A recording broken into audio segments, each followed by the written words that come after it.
سحری کی دعا جو اکثر آپ ٹی وی چینلز کے اوپر سنتے ہیں، وَبِصَوْمِ غَدٍ نَوَيْتُ مِنْ شَهْرِ رَمَضَانَ، یہ علماء اکرام کی خدمت ہے امت کے لیے۔ قرآن و سنت میں کہیں یہ دعا رپورٹ نہیں ہوئی، نیت کافی ہے، روزہ رکھنے کی کوئی دعا نہیں ہے، صرف نیت ہے، اور وہ تو جنرل ہے۔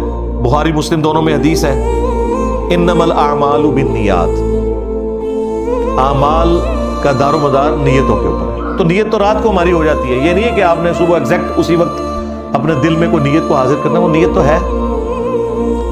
ہاں بعض اوقات ایک ڈبل ذہن میں آ جاتی ہے بات، میں رکھوں نہ رکھوں، کل میں نے سفر پہ جانا ہے، یا اس طرح کا کوئی ایشو میرے ساتھ بن سکتا ہے، تو وہ ابو داؤد میں پھر حدیث ہے کہ نبی علیہ السلام نے فرمایا کہ جس نے طلوع فجر سے پہلے روزے کی نیت کر لی اس کا روزہ درست ہے۔